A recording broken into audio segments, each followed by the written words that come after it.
உறவுகளுக்கு அன்பு வணக்கம். நான் உங்கள் மொழியோடு பேசுபவள். இன்றைக்கு நம் காணொளியில் அசைக்கான இலக்கணம் குறித்து தாங்க நூற்பாவோட பார்க்க போறோம். கடந்த காணொளியில நம்ம அசைனா என்ன, அது எத்தனை வகைப்படும் என்பதை குறித்தெல்லாம் கடந்த காணொளியில பார்த்தோம். இன்னைக்கு அசைக்கான இலக்கணம் பத்தி பார்க்கலாம். வாங்க நூற்பாக்குள்ள போகலாம்.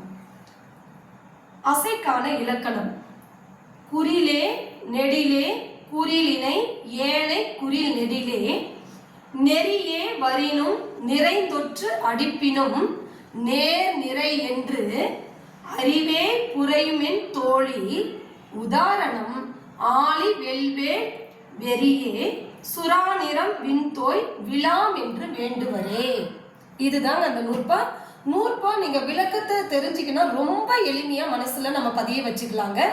இந்த முதல் அறிவே புரையுமென் தோழி அப்படின்னு இருக்கிற வரைக்குமே இந்த வரி வந்து நம்ம ஏற்கனவே கடந்த வகுப்புல எல்லாம் நம்ம சொல்லியிருக்கிறோம். யாப்பிரங்கல காரிகையில் இருக்கக்கூடிய அத்தனை நூற்பாக்களுமே மகடு முன்னிலையில பாடப்பட்டதுதான், ஒரு பெண்ணை விழிக்கும் முகமாக பாடப்பட்டதுதான் அப்படின்னு சொல்லி பார்த்துருக்குறோம் இல்லையா. அதுக்கான வரி தாங்க இந்த வரி. அறிவே புரையுமென் தோழி அப்படின்னா வேன்னா மூங்கில் அர்த்தம். தோழி அப்படின்னா மென்மையான தோலை உடைய பெண்ணே என்று அர்த்தம். அந்த பெண்ணை பார்த்து சொல்றாரு. என்னன்னு சொல்றாருன்னா, குறிலே நெடிலே குறிலினை ஏனை குறில் நெடிலே அப்படின்னா, குறில் தனித்தும் குறில் ஒற்றெடுத்தும், நெடில் தனித்தும் நெடில் ஒற்றெடுத்தும் வந்தா நேரசை. குறில் இணைந்தும் குறில் இணைந்து ஒற்றெடுத்தும், குறில் நெடில் இணைந்தும் குறில் நெடில் இணைந்து ஒற்றெடுத்தும் வந்தா நிறையசை என்பதனை மூங்கிலை போன்ற வடிவத்தை உடைய மென்மையான தோள்களை உடைய பெண்ணே நீ அறிவாயா அப்படின்னு விழித்துட்டு பிறகு அதுக்கு உதாரணத்தை சொல்றாரு. எதுக்கு உதாரணம்? மேல நேரசைனா என்ன, நிறையசைனா என்னன்னு 2 வரியில சொன்னார் இல்லையா.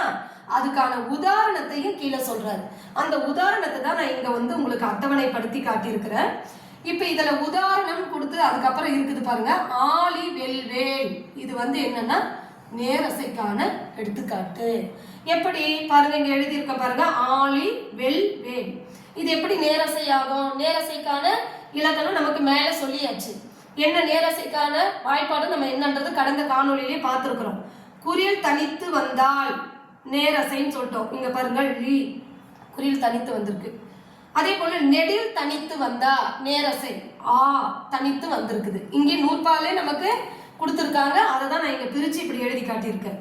அப்ப நெடில் தனித்து வந்தா நேரசை, அதுக்கு எடுத்துக்காட்டு தான் ஆ. குறில் தனித்து வந்தா நேரசை, அதுக்கு எடுத்துக்காட்டு தான் ழி. அடுத்து குறில் ஒற்றெடுத்து வந்தா நேரசை 3வது. அப்ப பாருங்க, குறில் ஒற்றுங்க இருக்கு பாருங்க. வெல் அப்படிங்கிறதுல ஒரு குறில் இருக்கு, ஒரு ஒற்று இருக்கு. 4வது என்னது? நெடில் ஒற்றெடுத்து வந்தா நேரசை. இப்ப பாருங்க, வேல் வேல் என்பதுல ஒரு நெடில் இருக்கு, ஒரு ஒற்றெடுத்து இருக்கு. இப்ப நேரசைக்கான எடுத்துக்காட்டு அதுதான் ஆழி வெல்வேல் அப்படின்னு சொல்லிட்டு ஒரு உதாரண பாடலை நமக்கு கொடுத்து விளக்கியிருக்காங்க. சரி, இப்ப நேரசை முடிஞ்சது. அடுத்து நிறையசைக்கான உதாரணம் பாருங்க. வெறியே சுராநிறம் விண்தோய் விழாம் என்று வேண்டுவரே அப்படின்னு சொல்லியிருக்காங்க. இப்ப இது வரைக்கும் பாத்தீங்கன்னா நமக்கு நிறையசைக்கான உதாரணம். நிறையசைக்கு என்ன? இது வந்து நேரசைக்கு ஆழி வெல்வேல்ங்கிறது நேரசைக்கான உதாரணம். இது வந்து நிறையசைக்கான உதாரணம். இங்க பாருங்க, நிறையசை எப்படி எடுத்துக்கோங்க. வெறியே, ஏகாரம் வந்து இந்த விழித்து பேசக்கூடிய அடிப்படையில வந்திருக்கு. வெறி என்பது பாருங்க 2 குறில், இது ஒரு குறில், இது ஒரு குறில். அப்ப 2 குறில் இணைந்து வந்தா அது நிறையசைன்னு நம்ம வாய்ப்பாடுல படிச்சோம். குறில் இணை குறில் இணை ஒற்றுன்னு எல்லாம் படிச்சோம் இல்லையா. அப்ப பாருங்க 2 குறில் வந்திருக்கு. அப்ப இது நிறையசை வெறி என்பது. சுரா, சுரா அப்படின்றது என்னது? ஒரு குறில் இருக்கு, ஒரு நெடில் இருக்கு. அப்ப குறில் நெடில் இணைந்து வந்தா அது என்னது? நிறையசை. அப்ப 2வது வாய்ப்பாடும் சரி. 3வது பாருங்க, நிறம். 2 குறில் இருக்கு, ஒரு ஒற்று இருக்கு. அதுதான் 2 குறில் இணைந்து ஒற்றெடுத்து வந்தா நிறையசைன்னு வாய்ப்பாடு இருக்கு. அப்ப இதுவும் என்னது? நிறையசைக்குரிய எடுத்துக்காட்டு. அடுத்து விழாம். விழாம்ன்றதுல பாருங்க, ஒரு குறில், ஒரு நெடில், ஒரு ஒற்று. அப்ப குறில் நெடில் ஒற்றெடுத்து வந்தா அது நிறையசை. எனவே இந்த உதாரண பாடலை நமக்கு நேர்நிறை என்று பிரிச்சிருக்கிறாங்க. அதாவது குறில் தனித்தும் குறில் ஒற்றெடுத்தும் நெடில் தனித்தும் நெடில் ஒற்றெடுத்தும் வந்தா நேரசை, அதுதான் ஆழி வெல்வேள். அப்படின்னா இருகுறில் இணைந்து, இருகுறில் இணைந்து ஒற்றெடுத்து, குறில் நெடில் இணைந்து, குறில் நெடில் இணைந்து ஒற்றெடுத்து, அதுக்கு தான் இந்த வெறியே சுறா நிறம் விலாம் அப்படிங்கிறது எடுத்துக்காட்டு கொடுத்துருக்காங்க. இந்த விண்தோய் விலாம் அப்படிங்கிறது எதுக்கு வந்திருக்கு அப்படின்னா, விண்தோய் விலாம் என்று வேண்டுவரே என்பதால் நேரசை என்பது ஓர் அலகை பெறுமா, நிறையசை என்பது 2 அலகை பெறுமா, அதுக்குதான் இந்த விண்தோய் விலாம் என்று வேண்டுவரே அப்படிங்கிற வரி வந்திருக்கு. என்ன நண்பர்களே, இந்த நூற்பா உங்களுக்கு அசைக்கான இலக்கணம் குறித்து நன்றாக புரிஞ்சிருக்கும் அப்படின்னு நினைக்கிறேன்.